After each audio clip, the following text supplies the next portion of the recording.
आता है, फ्रिक्शन आता है। ओके, फ्रिक्शन अभी एक्ट कैसे करता है, ये इस तरीके का ये है हमारा ग्राउंड, और इस ग्राउंड के ऊपर क्या रख दिया मैंने, यहाँ पे एम मास का ब्लॉक रख दिया। ओके, और इस एम मास के ब्लॉक को इस डायरेक्शन में क्या लग रहा है, यहाँ पे फोर्स लग रहा है, क्या लग रहा है, यहाँ पे फोर्स लग रहा है, एफ फोर्स। ठीक है, उसके बाद फिर हमें पता है कि ये ब्लॉक अगर सरफेस क्या रहेगा, यहाँ पे स्मूथ रहेगा, सरफेस क्या है अगर यहाँ पे स्मूथ है, तो इस डायरेक्शन में क्या रहेगा उसका एक्सेलरेशन। कैसे निकालेंगे, F is equal to mass into acceleration, acceleration is equal to F upon क्या होगी, यहाँ पे एम, इस तरीके से निकाल रहे हैं।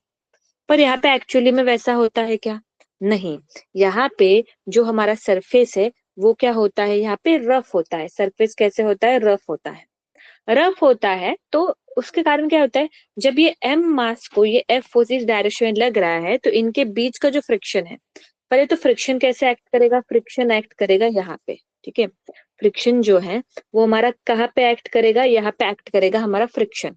ठीक है, जहाँ पे दो सरफेस का कांटेक्ट है, तो यहाँ पे जो फ्रिक्शन फोर्स है, फ्रिक्शन फोर्स इज क्या बोलेंगे हम लोग, यहाँ पे contact force, friction force is a contact force, दो फोर्स का कांटेक्ट है वहां पे एक्ट करेगा।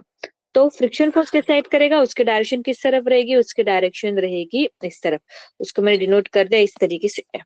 ये फ्रिक्शन फोर्स देगा opposite to the direction of the motion, उसको रोकने की कोशिश कर रहा है। इसका मतलब जब सरफेस स्मूथ था, जब वो एक्सेलरेशन ए आया था, अभी सरफेस क्या है, रफ है, तब एक्सेलरेशन ए आएगा कि ए से कम आएगा, सीधी सी बात है, एक्सेलरेशन ए से क्या आएगा, यहाँ पे कम आएगा। पर इस केस में पहले तो हमें ये चेक करना होता है कि हमारा ऑब्जेक्ट चलेगा कि नहीं चलेगा। ठीक है, क्योंकि ये क्या है, यहाँ पे अप्लाइड फोर्स है, ये क्या है, यहाँ पे अप्लाइड फोर्स, एफ अप्लाइड। पहले हमें देखना है कि हमारा ब्लॉक चलेगा कि नहीं चलेगा। अगर एफ अप्लाइड हमारा ज्यादा होगा, किसके ज्यादा, friction force between, friction force between mass, between friction force between block and surface, block and क्या बोलेंगे यहाँ पे ग्राउंड, अगर हमारा एफ अप्लाइड फ्रिक्शन फोर्स से ज्यादा रहेगा, ब्लॉक फ्रिक्शन फोर्स से ज्यादा रहेगा हमारा एफ अप्लाइड, तभी हमारा ब्लॉक चल पाएगा। Then block will block will move with acceleration, with the acceleration. समझ में ये चीजें हमने डेली लाइफ में भी हम ऑब्जर्व करते हैं, एक पर्टिकुलर एम मास के ब्लॉक को हम पुश कर रहे हैं, पुश कर रहे हैं, पुश कर रहे हैं, पुश कर रहे हैं, पर वो चल ही नहीं रहा है। एक सर्टेन अमाउंट ऑफ फोर्स अब जब हम लगाते हैं, पहले 10 लगा रहे, 20 लगा रहे, 30 लगा रहे, 40 लगा रहे, चल ही नहीं रहा है। जैसे मैंने उसको 45 लगा दिया, वो चलने लग गया। इसका मतलब क्या है कि यहाँ पे उसको चलाने के लिए कितने फोर्स की जरूरत है, 45 की जरूरत है मिनिमम, तभी वो चल पाता है। समझ में ये चीज है। तो यहाँ पे पहले तो ऑब्जेक्ट चलेगा कि नहीं चलेगा वो हमें चेक करना पड़ेगा। वो कैसे पता चलेगा, जब हमारा अप्लाइड फोर्स फ्रिक्शन फोर्स से क्या रहेगा, ज्यादा रहेगा। अभी आगे बढ़ते हैं, आगे हमें क्या देखना है, फ्रिक्शन फोर्स के टाइप देखने हैं। फ्रिक्शन फोर्स देखो, फ्रिक्शन फोर्स के टाइप देखेंगे, एक्चुअली दो ही टाइप है, पर मैं यहाँ पे उसको तीन में डिवाइड कर देती हूँ। ठीक है, सबसे पहले आता है स्टैटिक फ्रिक्शन, सबसे पहले क्या आता है, स्टैटिक फ्रिक्शन। उसके बाद क्या आता है यहाँ पे, लिमिटिंग फ्रिक्शन। दो ही टाइप है, लिमिटिंग फ्रिक्शन बताती हूँ मैं मैंने क्यों किया। और तीसरा क्या है यहाँ पे, काइनेटिक फ्रिक्शन। इसके बाद चल रही है यहाँ पे काइनेटिक फ्रिक्शन की बात चल रही है। व्हाट इज स्टैटिक फ्रिक्शन, नाम नहीं है, स्टैटिक मतलब रेस्ट।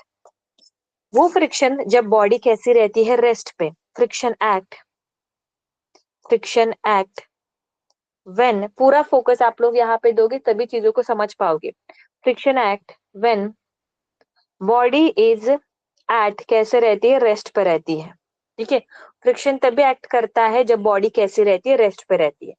उसके बाद करते हैं लिमिटिंग फ्रिक्शन की। लिमिटिंग फ्रिक्शन क्या है, limiting friction is the maximum static friction, maximum static friction is the limiting friction. और what is kinetic friction, friction act when body is कैसी रहती है, moving रहती है। डिटेल में देखेंगे अभी स्टैटिक फ्रिक्शन को क्या होता है। सबसे पहले स्टार्ट करेंगे यहाँ पे स्टैटिक फ्रिक्शन से। किससे स्टार्ट करेंगे हम लोग, यहाँ पे स्टैटिक फ्रिक्शन से। चलो समझते हैं चीजों को। स्टैटिक फ्रिक्शन कब कैसे एक्ट करता है उसका पहले फॉर्मूला बताती हूँ, वैल्यू क्या रहती है उसको मैं शो करी हूँ। Static friction it's directly proportional to क्या रहता है, F applied. Static friction is equal to क्या होता है, एफ अप्लाइड। मतलब देखो, सिनेरियो समझो, चीजों को समझो, मैं बताती हूँ आप लोगों को। एक ब्लॉक है, ओके, उसको मैंने लगाया इस डायरेक्शन में कुछ अप्लाइड फोर्स। एग्जाम्पल के तौर पे समझते हैं। पहले मैंने 5 न्यूटन लगाया, चल नहीं रहा। फिर मैंने 10 न्यूटन लगाया, चल नहीं रहा। फिर मैंने 50 न्यूटन लगाया, चल नहीं रहा। अरे बाप रे, फोर्स तो मैं लगा रही हूँ पर ये चल नहीं रहा है। इसका मतलब इसको इस डायरेक्शन में, अभी इस डायरेक्शन में फ्रिक्शन कैसे लेगा, फ्रिक्शन ऐसे लेगा ना, तो इसको कोई तो रोक रहा है ना। देखो, ऐसे नहीं है कि जब बॉडी चलती है तभी फ्रिक्शन लगता है। जब बॉडी स्टेशनरी भी होती है तभी भी उसके ऊपर क्या लगता है, फ्रिक्शन लगता है। एम मास का ब्लॉक है, उसको इस डायरेक्शन में अप्लाइड फोर्स लगा रहे, पर ब्लॉक दिखाई दे रहा है कि हमें नहीं चलता है। डेली लाइफ में भी होता है, तुम्हारे पास बेंच होगा, तुम एकदम धीरे धीरे फोर्स लगाओ, वो मूव ही नहीं होगा। एक सर्टेन अमाउंट ऑफ फोर्स तुम्हें लगाना ही पड़ेगा, तभी वो मूव करेगा। यहाँ पे हमने अप्लाइड फोर्स लगाया पर ये मूव नहीं हो रहा है। इसका मतलब इस अप्लाइड फोर्स को रोकने के लिए इस डायरेक्शन में कोई तो फोर्स लग रहा होगा। तो वो फोर्स कौन सा होता है यहाँ पे, स्टैटिक फ्रिक्शन। ओके, ये बात याद रख लो, जब ऑब्जेक्ट रेस्ट पे हो, ऑब्जेक्ट जब चल रहा हो तभी ही उसको फ्रिक्शन लगता है, ऐसा नहीं है। जब ऑब्जेक्ट रुका हुआ लगता है रहता है तभी भी फोर्स लगता है। तो उस वक्त जो फ्रिक्शन फोर्स लगता है उसे बोला जाता है स्टैटिक फ्रिक्शन फोर्स। लॉजिकल बात है ना। अप्लाइड फोर्स लग रहा है पर ये मूव नहीं हो रहा है, इसका मतलब उसको कोई तो रोक रहा है। तो वो फोर्स कौन सा है यहाँ पे, स्टैटिक फ्रिक्शन। हाँ, तो स्टैटिक फ्रिक्शन कितना रहता है, जितना एफ अप्लाइड है, क्योंकि इस केस में एक्सेलरेशन उसका क्या है, 0 है। तो अगर पहले मैंने 5 न्यूटन का अप्लाइड लगाया तो उस वक्त स्टैटिक फ्रिक्शन कितना रहेगा, 5। जब मैं 10 लगा रही हूँ तब स्टैटिक फ्रिक्शन 10। जब मैं एफ अप्लाइड 50 लगा रही हूँ तो स्टैटिक फ्रिक्शन क्या है, 15 है। पर कब, जब एक्सेलरेशन उसका क्या है, 0 है। इसलिए स्टैटिक फ्रिक्शन को क्या बोला जाता है, वेरिएबल फोर्स बोला जाता है। क्या बोला जाता है, वेरिएबल फोर्स, क्योंकि वो डिपेंड है किसके ऊपर, एफ अप्लाइड। एफ अप्लाइड जितना रहेगा उतना क्या रहेगा, यहाँ पे स्टैटिक फ्रिक्शन रहेगा। ठीक है, आगे बढ़ते हैं। आगे अभी हमें क्या देखना है, लिमिटिंग फ्रिक्शन। क्या देखना है अभी हमें, लिमिटिंग फ्रिक्शन। कि लिमिटिंग फ्रिक्शन क्या है, लिमिटिंग फ्रिक्शन मतलब होता है maximum static friction. Maximum static friction is limiting friction. मतलब किसी पर्टिकुलर सिस्टम को 5 न्यूटन लगा रही हूँ, चल नहीं रहा। 10 न्यूटन लगा रही हूँ, चल नहीं रहा। 20 न्यूटन लगाया, चल नहीं रहा। 30 न्यूटन लगाया, चल नहीं रहा। 40 न्यूटन लगाया, चलाया नहीं।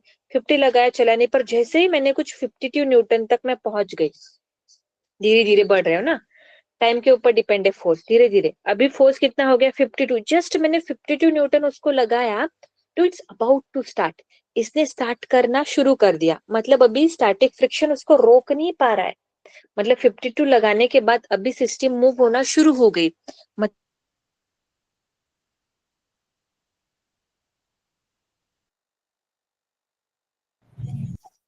मैम, माइक ऑफ हुआ है, देखना किसी को।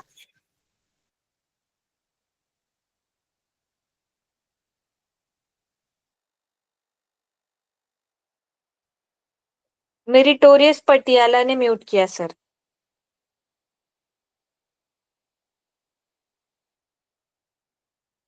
हेलो सर, आवाज आ रही है।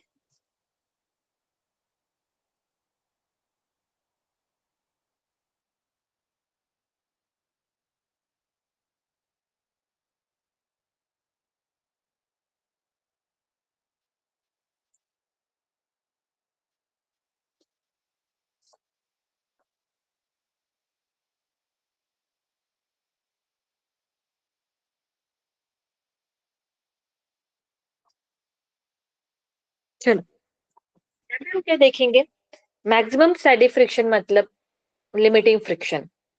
मैंने क्या बोला था कि अगर ये पर्टिकुलर ब्लॉक है, इसको चला रहे हैं हम, एफ अप्लाइड लगा रहे हैं। पहले एफ अप्लाइड कितना लगाया मैंने, 5, 10, 20, 30, 40, 50, पर चल नहीं रहा है। एफ अप्लाइड लगाने के बाद भी नहीं चल रहा है, इसका मतलब उस वक्त जो फ्रिक्शन फोर्स लग रहा होगा वो कौन सा रहेगा, स्टैटिक। यहाँ तक स्टैटिक ही लग रहा है, पर जैसे ही मैं एफ अप्लाइड 52 लगा दूं, it's about to start. F applied लगाने के बाद क्या होता है, वो अबाउट टू स्टार्ट, करना शुरू हो जाता है। ठीक है, इसका मतलब उस वक्त अभी स्टैटिक फ्रिक्शन नहीं है। ज्यादा से ज्यादा कितना रोक पा रहा था, 52 न्यूटन तक रोक पा रहा था। तो ये मैक्सिमम स्टैटिक फ्रिक्शन है। ठीक है, maximum static friction is limiting friction. Okay, तो यहाँ पे एफ लिमिटिंग लग रहा है और बॉडी जो है body is about to start, body is about to क्या हो गई यहाँ पे स्टार्ट हो गई लिमिटिंग फ्रिक्शन। अब ये लिमिटिंग फ्रिक्शन की वैल्यू कितनी रहती है? लिमिटिंग फ्रिक्शन की वैल्यू होती है म्यू एस इंटू क्या हो गया यहाँ पे नॉर्मल, आपको पता ही होगा व्हाट इज दिस, ये क्या है यहाँ पे नॉर्मल फोर्स, ये क्या है यहाँ पे नॉर्मल फोर्स, ये क्या है यहाँ पे coefficient of static friction, coefficient of static friction, coefficient of static friction किसके ऊपर डिपेंड है? ये डिपेंड है कि कौन से दो बॉडी कांटेक्ट में है, बॉडी और सरफेस कौन से कांटेक्ट में है, उसके ऊपर कोएफिशिएंट ऑफ स्टैटिक फ्रिक्शन जो है वो क्या रहेगा, डिपेंड रहेगा। आगे बढ़ते हैं, जितना कोएफिशिएंट ऑफ स्टैटिक फ्रिक्शन ज्यादा रहेगा उतना लिमिटिंग फ्रिक्शन भी क्या रहेगा, ज्यादा रहेगा। अगला अभी हमें क्या देखना है, हमने लिमिटिंग फ्रिक्शन देखा, अभी हम देखेंगे यहाँ पे kinetic friction. Okay, kinetic friction क्या है? ये तब एक्ट करता है जब बॉडी क्या कर रही हो, मूव कर रही है। Act when body is moving, ये तब एक्ट करता है जब बॉडी क्या करती है, हमारी मूव करती है, तब भी ये वाला फ्रिक्शन फोर्स जो है वो लगता है। समझते हैं यहाँ पे? ओके, यहाँ पे मान लो यहाँ पे मैंने एफ अप्लाइड लगा दिया और यहाँ पे अगर वो बोल रहा है कि कुछ ए एक्सेलरेशन से चल रहा है तो उस वक्त कौन सा फ्रिक्शन लगता है, काइनेटिक फ्रिक्शन। काइनेटिक फ्रिक्शन की वैल्यू कांस्टेंट होती है उस पर्टिकुलर गिवन ब्लॉक और सरफेस के सिस्टम के लिए। तो उस काइनेटिक फ्रिक्शन की वैल्यू क्या होती है, म्यू के इंटू क्या होता है नॉर्मल। ये क्या है, म्यू क्या है, coefficient of kinetic friction, coefficient of kinetic friction. और ये क्या है यहाँ पे नॉर्मल फोर्स है, नॉर्मल फोर्स जो सरफेस उस बॉडी को देता है वो क्या है नॉर्मल फोर्स। जो काइनेटिक फ्रिक्शन है उसकी वैल्यू क्या रहती है, उस पर्टिकुलर सिस्टम के लिए क्या रहती है, कांस्टेंट रहती है। यहाँ तक जो मैंने तीनों आपको एक्सप्लेन किए हैं, आपको समझ में आया कि नहीं आया वो बताओ मुझे पहले।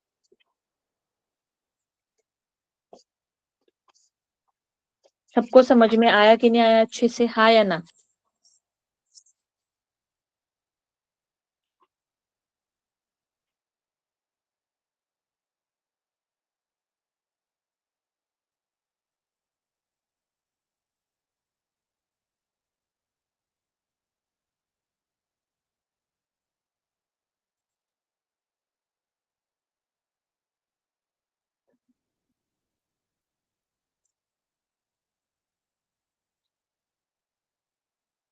ठीक है, आगे बढ़ते हैं। देखो यहाँ पे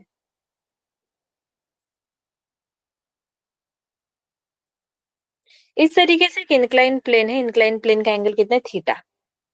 ओके, यहाँ पे क्या रखा है मैंने, एम मास का क्या रखा है, ब्लॉक रखा है।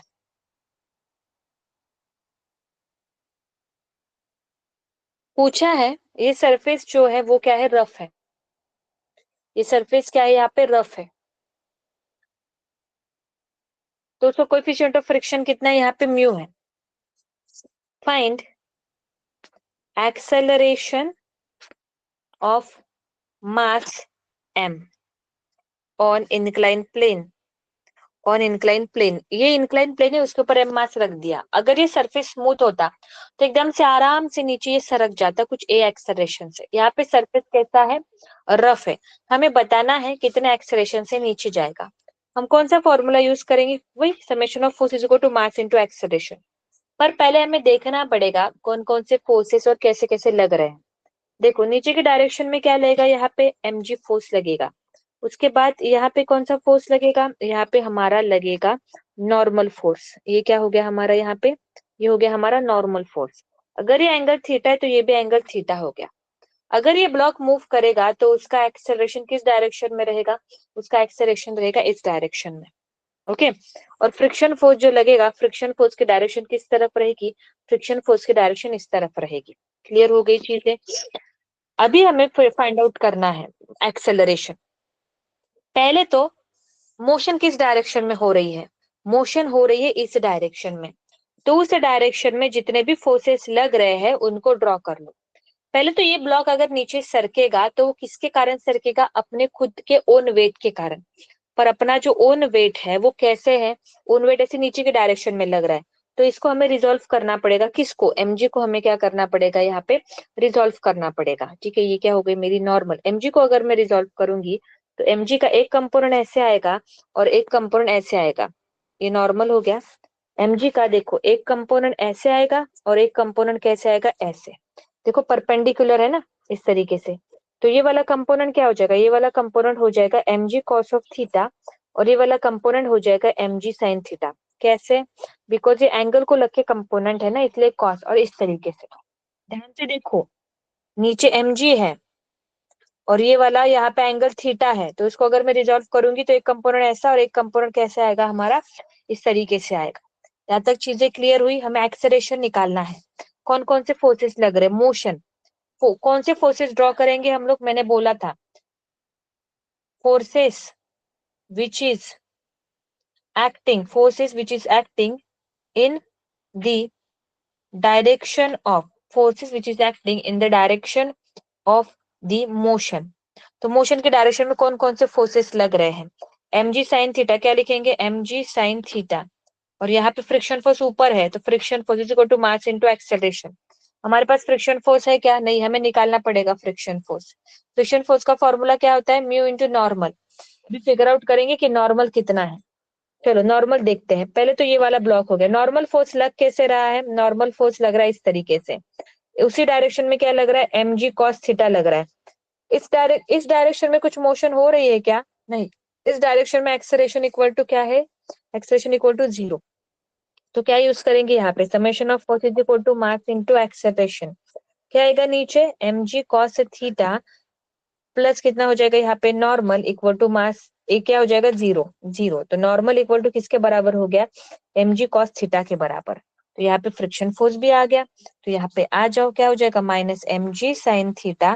फ्रिक्शन फोर्स हमारा कितना है, फ्रिक्शन फोर्स है हमारा म्यू इंटू एन, ये क्या हो गया मास into acceleration, minus mg sin theta. Acceleration negative आएगा, क्यों, बिकॉज नीचे जा रहा है ना ये, यहाँ पे नेगेटिव लिखना पड़ेगा हमें,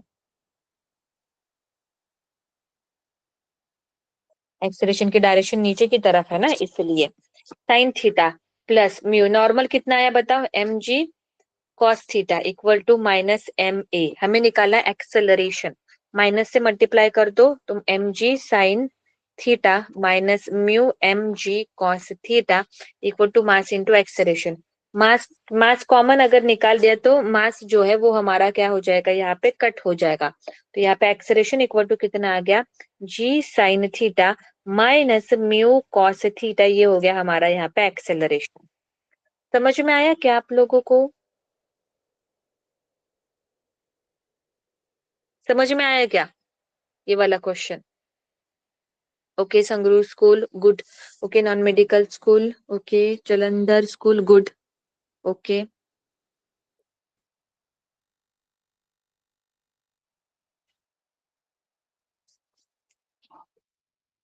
चलो फिर इसी चीज को अभी आगे लेके बढ़ते हैं।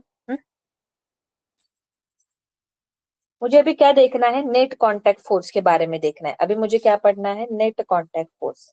अगर तुम्हें पूछा जाए नेट कांटेक्ट फोर्स क्या है तो वो देखते हैं, नेट कांटेक्ट फोर्स किस तरीके से लगेगा। देखो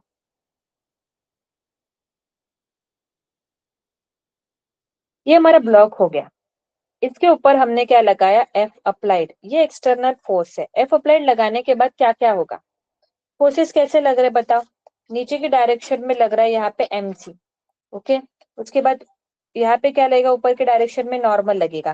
फ्रिक्शन किस डायरेक्शन में लगेगा, इस डायरेक्शन में लगेगा, इसके बीच में हमारा क्या लगेगा, फ्रिक्शन लगेगा। तो यहाँ पे कांटेक्ट फोर्सेस कौन कौन से हैं, मुझे निकाला नेट कांटेक्ट फोर्स। यहाँ पे कांटेक्ट फोर्स कौन कौन से बताओ, यहाँ पे कांटेक्ट फोर्स मतलब कांटेक्ट आने के बाद, बॉडी और सरफेस का कांटेक्ट आने के बाद जो अराइज हुए हैं उन्हें क्या बोलेंगे, कांटेक्ट फोर्स। यहाँ पे कांटेक्ट फोर्स कौन कौन से हैं, कांटेक्ट फोर्स यहाँ पे नॉर्मल और कौन है यहाँ पे फ्रिक्शन फोर्स है। कांटेक्ट फोर्स कौन कौन से है यहाँ पे, नॉर्मल है और कौन सा फोर्स है यहाँ पे, फ्रिक्शन फोर्स है। तो ठीक है, नेट, इनका नेट मतलब इनका रिजल्टेंट निकालना है, कैसे निकालेंगे, फिर से मैं एम ब्लॉक ड्रॉ कर रही हूँ, यहाँ पे सिर्फ मैं कांटेक्ट फोर्स को ड्रॉ कर रही हूँ। कांटेक्ट फोर्स नॉर्मल को ऊपर उठा सकते हैं, वेक्टर है ना, वेक्टर ऊपर उठ सकता है, तो ये नॉर्मल हो गया, और फ्रिक्शन फोर्स को मैं जानबूझ के यहाँ पे ड्रॉ कर लिया। पैरेलली मूव किया वेक्टर तो कोई फर्क नहीं पड़ता है, पैरेलली मूव कर रहे हैं ना इसको हम, पैरेलली मूव किया, तो ये हो गया फ्रिक्शन फोर्स। तो इनका अगर रिजल्टेंट आएगा तो इनका रिजल्टेंट कैसे आएगा, इनका रिजल्टेंट आएगा इस तरीके से, समझ में? ये हो गया यहाँ पे रिजल्टेंट, और ये क्या हो गया यहाँ पे थीटा।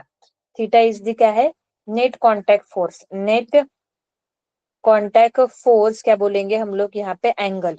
और ये क्या हो गया, नेट कांटेक्ट फोर्स। अगर मेरा फ्रिक्शन फोर्स बढ़ेगा, अगर मेरा फ्रिक्शन फोर्स इंक्रीज होगा, तो सीधी सी बात है थीटा भी इंक्रीज होगा, क्योंकि फ्रिक्शन फोर्स अगर बढ़ रहा है, क्या है ये, फ्रिक्शन फोर्स अगर बढ़ रहा है तो रिजल्टेंट जो है वो फ्रिक्शन की तरफ क्या होगा, झुकेगा ना। सीधी सी बात है एंगल जो है वो क्या होगा, इंक्रीज हो गया। तो ये क्या हो गया हमारा यहाँ पे, नेट कांटेक्ट फोर्स के बारे में अभी हमने देख लिया। आगे बढ़ते हैं इसी चीज को लेके। मैं एक यहाँ पे बता रही हूँ कि दो ब्लॉक सिस्टम किस तरीके से वर्क करता है, two block system. Two block system की हम बात करें कि टू ब्लॉक सिस्टम जो किस तरीके से वर्क करते हैं, पूरा सभी लोग अभी यहाँ पे अच्छे से ध्यान देंगे। ये सरफेस है, इसके ऊपर ये वाला एक ब्लॉक रखा हुआ है, और उसके ऊपर इस तरीके से दूसरा ब्लॉक रखा हुआ है, ठीक है। समझते हैं अभी वन बाय वन। देखो ये सरफेस जो है, ये सरफेस जो है, अगर ये वाला सरफेस स्मूथ होता, पूरा फोकस यहाँ पे दो, ये सरफेस अगर स्मूथ होता और मैंने अप्लाइड फोर्स किसको लगाया है, सिर्फ इसको क्या लगाया, अप्लाइड फोर्स लगाया है, तो सिर्फ ऊपर वाला ब्लॉक मूव करता, नीचे वाला ब्लॉक वैसे का वैसा ही रहता। क्यों, ऐसा क्यों? ये दोनों कांटेक्ट में नहीं है, सिर्फ ऊपर के ऊपर रखे, और इनके बीच का जो सरफेस है वो कैसा है, स्मूथ है। अगर मैं फोर्स किसको लगा रही हूँ, ऊपर वाले ब्लॉक को फोर्स लगा रही हूँ, एफ अप्लाइड, तो सिर्फ ऊपर वाला ब्लॉक मूव करेगा कुछ ए एक्सेलरेशन से, नीचे वाला नहीं करेगा। क्यों नहीं करेगा? क्योंकि उसको कुछ फोर्स ही नहीं मिल रहा है। जो भी हम फोर्स लगा रहे हैं वो फोर्स किसको लगा रहे हैं, ऊपर वाले ब्लॉक को लगा रहे हैं ना, नीचे वाले ब्लॉक को हम लगा ही नहीं रहे हैं। सीधी सी बात है, अगर वही चीज अगर मैं नीचे वाले ब्लॉक के साथ करूँ, सिर्फ इसको लगाऊं, तो ऊपर वाला भी मूव नहीं करेगा, क्योंकि हम जो भी फोर्स लगा रहे हैं वो किसके लगा रहे हैं, नीचे वाले ब्लॉक को लगा रहे हैं, ऊपर वाले ब्लॉक को हम फोर्स नहीं लगा रहे। तो ये ब्लॉक कैसे चलते हैं? आइडियली देखा जाए तो सरफेस स्मूथ तो नहीं होता है, फिर भी ब्लॉक हमारे चलते, आइडियली सरफेस स्मूथ नहीं होता है ना। आइडियली जो हमारा सरफेस है वो स्मूथ होता है क्या, नहीं, रफ होता है।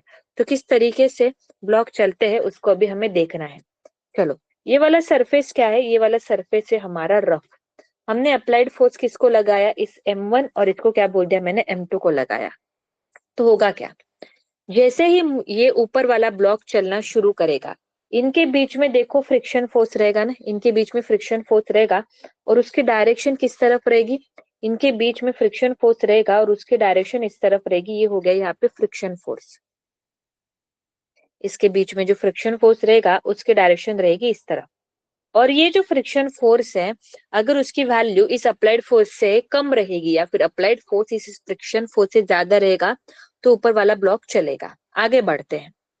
मतलब इस M1 को कितना फ्रिक्शन फोर्स मिल रहा है, इतना। अगर मैं यहाँ पे M1 की एफबीडी ड्रॉ कर लूं तो वो कैसे दिखेगी मुझे, ये हो गया मेरा M1, इस डायरेक्शन में क्या लग रहा है, F अप्लाइड लग रहा है, इस डायरेक्शन में क्या लग रहा है,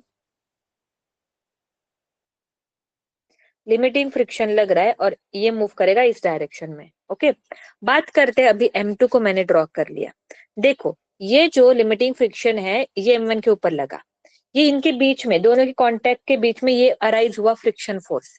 तो ये वाली जो चीज है, ये वाली जो चीज है, ये है एक्शन। ये क्या है, एक्शन। तो उसका रिएक्शन भी तो दिखेगा। उसका रिएक्शन किसके ऊपर दिखेगा, फिर M2 के ऊपर दिखेगा। तो उसका रिएक्शन जो है वो कहाँ पे दिखेगा, M2 पे दिखेगा। अगर वो M2 पे दिखेगा तो रिएक्शन, मैंने बोला है action reaction are equal in magnitude and opposite in क्या होते हैं, डायरेक्शन होते हैं। एक्शन रिएक्शन क्या होते हैं, इक्वल इन मैग्नीट्यूड, और अपोजिट इन क्या होते हैं, डायरेक्शन होते हैं। मतलब एक्शन अगर इस डायरेक्शन में लग रहा है तो उसका रिएक्शन इस M2 पे देखेगा और उसकी डायरेक्शन इस तरफ रहेगी। मतलब ये वाला जो M2 अगर चलेगा, अभी नीचे वाला सरफेस मान लो, नीचे वाला सरफेस क्या है हमारा, रफ है। रफ है तो यहाँ पे दूसरा लिमिटिंग फ्रिक्शन कुछ आ जाएगा, हाँ, उसको बाद में बात करते हैं। पर अगर M2 को चलना है तो M2 क्यों चलेगा, इस फोर्स के कारण चलेगा। M2 चलेगा इस फोर्स के कारण। अभी तुम ऐसा नहीं बोल सकते कि M2 फ्रिक्शन के कारण चल रहा है, नहीं, ये M2 के ऊपर इसका क्या है, रिएक्शन है, और उसके कारण वो क्या कर रहा है, चल रहा है। स्मूथ सरफेस में वही तो होता था, स्मूथ सरफेस में फ्रिक्शन ही नहीं होता था, तो इस M2 के ऊपर कोई फोर्स ही नहीं लगता था, इसलिए वो M2 नहीं चल पा रहा था। तो ये जो M2 चलेगा वो किसके कारण चलेगा, उसके रिएक्शन के कारण चलेगा। कोई दिक्कत है यहाँ तक? ये जो भी अभी तक हमने देखा, अभी ये वाली चीज आपको समझ में आया क्या अच्छे से? हाँ या ना बताओ मुझे, फास्ट फास्ट एवरीवन।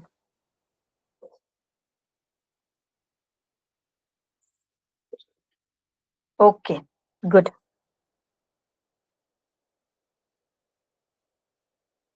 चलो आगे देखते हैं।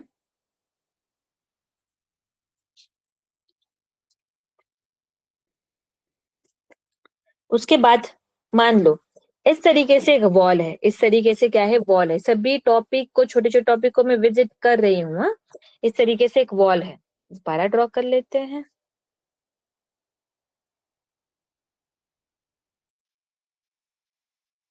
इसके ऊपर ये M मास का ब्लॉक है, और यहाँ पे इस डायरेक्शन में क्या लगाया मैंने, फोर्स लगाया, F फोर्स।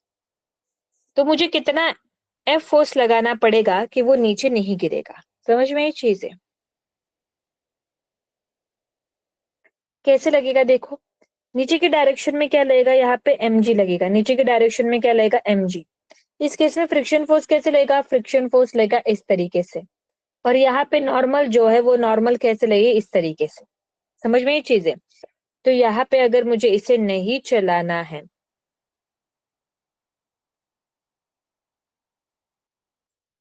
इससे पहले एफ अप्लाइड बाद में देख लेते हैं। ये वाला हो जाएगा यहाँ पे नॉर्मल,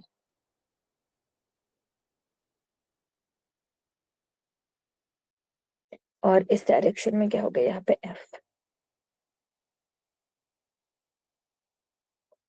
या फिर एफ हमने लगाया ही नहीं है ऐसे भी मान के चल सकते हैं हम लोग, ठीक है? एफ हमने लगाया ही नहीं है ऐसे मान के भी चल सकते हैं। तो बोला क्या है, ये ब्लॉक जो है वो नीचे अगर स्लाइड नहीं करना चाहता है, अगर इस ब्लॉक ने नीचे स्लाइड नहीं करना है, तो कैसे पॉसिबल है? ये कब पॉसिबल है, जब हमारा लिमिटिंग जो है, फ्रिक्शन फोर्स जो है वो किसके बराबर रहेगा, mg के बराबर रहेगा, तभी ये नीचे स्लाइड नहीं कर पाएगा। समझ में ये चीज है? देखो हमें पता है ये सरफेस है और यहाँ पे मैंने ब्लॉक रख दिया, तो ये नीचे स्लाइड कर जाएगा mg फोर्स के कारण। पर कब नहीं करेगा, जब उसका फ्रिक्शन फोर्स इसके बराबर रहेगा। फ्रिक्शन फोर्स कैसे निकालेंगे, फ्रिक्शन फोर्स निकालेंगे हम लोग यहाँ पे म्यू इंटू एन से। मान लो यहाँ पे नॉर्मल फोर्स मैंने कुछ एफ यहाँ पे एफ लगा दिया, म्यू इंटू क्या करेंगे, यहाँ पे एन इंटू क्या हो जाएगा, यहाँ पे mg लिखेंगे। एन की वैल्यू क्या हो जाएगी, एन की वैल्यू हो जाएगी यहाँ पे एफ के बराबर, तभी वो क्या करेगा, मूव नहीं करेगा। Okay? आगे बढ़ते हैं, ये तो हमने टॉपिक देखा, इसके ऊपर क्वेश्चंस आएंगे। आगे अभी हमें क्या देखना है, देखो मैं तुम्हें नॉर्मल निकालना बताती हूँ। नॉर्मल में क्या तुम लोग गलती करते हो इस तरीके से, देखो ये M मास का ब्लॉक है, इसके ऊपर इस डायरेक्शन में क्या लगाया है, 50 न्यूटन लगाया है, और इसको इस डायरेक्शन में कितना लगाया है, 50 न्यूटन ही लगाया है। ओके, और ये वाला जो एंगल है, ये वाला एंगल कितना दिया है, यहाँ पे 60 डिग्री दिया है, और कोएफिशिएंट ऑफ फ्रिक्शन कितना दिया है, 0.2 दिया है। फाइंड एक्सेलरेशन, क्या फाइंड आउट करना है हमें, एक्सेलरेशन। मैंने जब भी क्वेश्चन सॉल्व करना हो, सबसे पहले क्या देखो कि चल रहा है कि नहीं चल रहा है। फ्रिक्शन का क्वेश्चन हो तो पहले दिमाग में बना लो कि चलो फोर्सेस तो लग रहे, अप्लाइड फोर्स तो लग रहा है, पर उसके पहले हमें देखना है कि ये हमारी सिस्टम चल रही है कि नहीं चल रही है। तो कैसे पता चलेगा, जब F applied is greater than क्या हो जाएगा, यहाँ पे लिमिटिंग फ्रिक्शन रहेगा। तो सबसे पहला टारगेट है एफ अप्लाइड फिगर आउट करो, एफ लिमिटिंग निकालो, फिर आगे का देखेंगे एक्सेलरेशन निकालने का। अप्लाइड फोर्स कैसे लेगा, सबसे पहले लिमिटिंग का फॉर्मूला है mu into N. Applied force देखते हैं, चलेगा तो बॉडी ऐसे ही चलेगी ना, इस डायरेक्शन में। तो इस डायरेक्शन में कौन कौन से फोर्सेस लग रहे हैं, देखो इसको रिजोल्व करना पड़ेगा, किसको रिजोल्व करना पड़ेगा, इसको रिजोल्व करना पड़ेगा। इसका एक कंपोनेंट ऐसा, एक कंपोनेंट ऐसा, ये 60 तो ये 60 है, तो ये हो जाएगा 50 साइन ऑफ क्या हो जाएगा यहाँ पे 60, ये क्या हो जाएगा 50 कॉस ऑफ क्या हो जाएगा यहाँ पे 60। तो यहाँ पे जो एफ अप्लाइड है मेरा, एफ अप्लाइड उस डायरेक्शन में कौन कौन से फोर्सेस है, 50 प्लस 50 साइन ऑफ क्या है यहाँ पे 60, ये हो गया हमारा अप्लाइड फोर्स। ओके, तो निकालते हैं 50 प्लस 50 साइन ऑफ कितना होता है, √3 बाय क्या हो गया यहाँ पे 2, तो ये हो जाएगा 50 प्लस ये 50, ये 25 इंटू 1.73। समझ में आ रही ना? एफ अप्लाई निकालना पड़ेगा ना हमें। एफ उस डायरेक्शन में, मोशन की डायरेक्शन में कौन कौन से फोर्सेस लग रहे हैं। अगर उस डायरेक्शन में मोशन है मतलब उसी डायरेक्शन के फोर्सेस उसको चला रहे होंगे, सीधी सी बात है। तो ये करना पड़ेगा। 50 प्लस 25 इंटू 1.73, 43.25। उसको ऐड कर लो किसके साथ? 50 के साथ। तो एफ अप्लाइड कितना आया मेरा? 93.25। अभी बात करते हैं लिमिटिंग की। लिमिटिंग कैसे निकालेंगे? लिमिटिंग का फॉर्मूला म्यू इंटू नॉर्मल। पहले नॉर्मल फिगर आउट करो। नॉर्मल कितना लगेगा? नीचे की डायरेक्शन में mg, ऊपर की डायरेक्शन में नॉर्मल। ऐसा नहीं होता है कि नॉर्मल इक्वल टू mg के बराबर होता है, नहीं। नॉर्मल निकालेंगे पहले। Summation of the vertical forces equal to mass into acceleration. Vertical direction में कौन कौन से फोर्सेस लग रहे हैं? -mg plus normal -50 cos of कितना? 60 इक्वल टू 0, क्योंकि वर्टिकल डायरेक्शन में कुछ मोशन नहीं है। mg कुछ दिया है क्या? नहीं। mg को 5 kg ले लो अपने लिए। ये कितना हो जाएगा? -50 प्लस नॉर्मल -50 कॉस ऑफ 60 क्या होता है? 1/2 equal to 0, -50 plus normal -25 equal to 0। Normal हो गई यहाँ पे 25। समझ में आ गया? नॉर्मल फोर्स कितना है यहाँ पे? 75। नीचे की डायरेक्शन में लगेगा 50, नीचे की डायरेक्शन में 25। ये क्या हो गया यहाँ पे? 75 नॉर्मल हो गया। तो यहाँ पे लिमिटिंग फ्रिक्शन निकालते। Limiting friction mu into N, coefficient of friction 0.2 into normal कितना है यहाँ पे? 75। तो 75 इंटू 0.2 कितना होता है? 75 into 0.2 that is equal to limiting friction कितना है यहाँ पे? 15। चलो लिमिटिंग फ्रिक्शन इतना है और एफ अप्लाइड इतना है, चलेगा क्या? यस, सिस्टम चलेगी। क्यों? बिकॉज एफ अप्लाइड जो है इट इज ग्रेटर देन क्या है? Limiting friction. चलो फिर निकालते हैं कैसे यूज करेंगे। Summation of force is equal to mass into acceleration. Motion की डायरेक्शन में कौन कौन से फोर्सेस लग रहे हैं? देखो, मोशन की डायरेक्शन में ये लग रहा है, ये लग रहा है, और यहाँ पे इस डायरेक्शन में क्या लग रहा है? हमारा फ्रिक्शन फोर्स लग रहा है, ये लग रहा है। सभी को ड्रॉ करेंगे। कैसे लिखेंगे बताओ? 50 प्लस 50 कॉस ऑफ कितना? 50 क्या था? 50 sine sine sine 50 sine of 60, या फिर सीधा लिख देते ना यहाँ पे। एफ अप्लाइड निकाला था हमने, F applied minus F limiting equal to mass into acceleration. F applied कितना आया था भाई? 93.25। और लिमिटिंग कितना आया है हमारा? लिमिटिंग आया है 15 equal to mass into acceleration. Mass कितना है? 5। ये हो गया एक्सेलरेशन। इसमें से इसको हटाओ, 93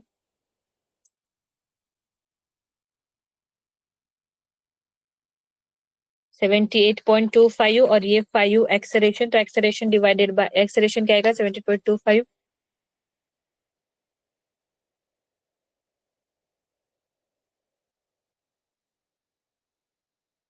एक्सेलरेशन कितना आ रहा है यहाँ पे? 15.65 हमारा आएगा एक्सेलरेशन, डिवाइडेड बाय क्या किया मैंने यहाँ पे? 5। आप लोगों को समझ में आया क्या फ्रिक्शन अच्छे से? नॉर्मल का मतलब ये नहीं होता है कि mg रहता है। नॉर्मल निकालना पड़ेगा। नॉर्मल किस डायरेक्शन में है?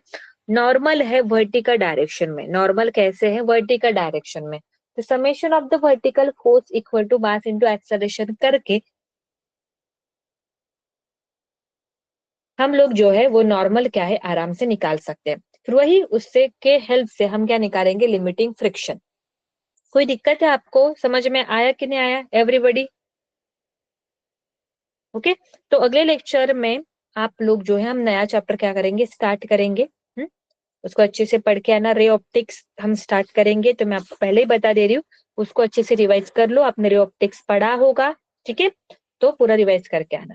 ओके, मिलते हैं अगले लेक्चर में। बाय।